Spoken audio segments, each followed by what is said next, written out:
One day, Gordon arrived at the end of the line to find a group of passengers looking glum. "They're supposed to be part of a rail tour," explained the station master, "but the engine has failed. Could you help?" "We'd be delighted," said the driver, "but you'll need to ask Sir Topham Hatt."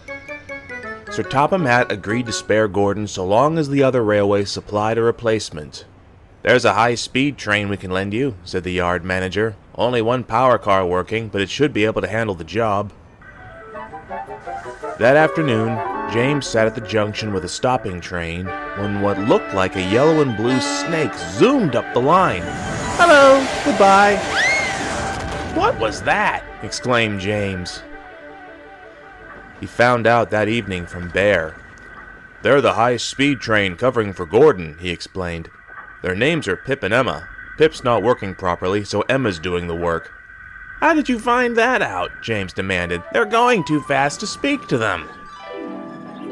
While Gordon was away, Pip and Emma zoomed up and down the line, never speaking to anyone and always looking like a blur as they went. The engines found it most startling. Even the little engines at the workstation had trouble speaking to them when they stopped. They always seemed to be in a hurry. "It's like they have nothing to say to us," grumbled James to the others that night. "They can't help it," soothed Boko. "It's how they were designed. They can reach speeds of up to 125 miles per hour." James snorted. "They ought to know there's such a thing as overdoing it." The next day, James brought his train to the station. The signalman ran up. "The high-speed train's failed," he said. "Go gently until you catch up to it, push it into the next loop, and then pull it home." "But what about the express passengers?" asked James. "They won't want to make our stops." "Better that than having your passengers miss theirs," replied the signalman. James found the failed train 2 miles ahead. One end, Pip, lit up when she saw him. "Hello, I'm Pip. Thank you so much for the help. It really does mean a lot to us. It's my fault, really. I've been broken down all week. Poor Emma really did her best, but I'm afraid it was just too much for her. Poor old girl. I really do think that she should try a little bit harder next time."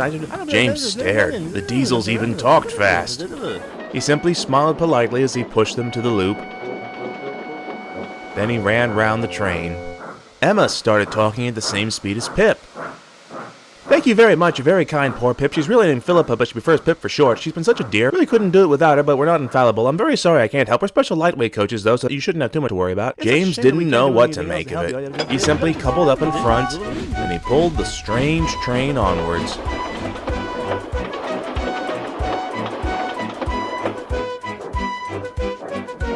He had to admit the train ran smoothly, and he stopped at all his usual places.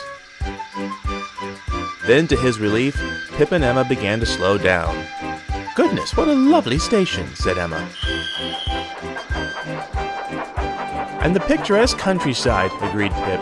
"Funny how we didn't notice it before." "What a fine railway you have," they said together. James began to smile. Now that they'd slowed down, he found the two diesels very charming.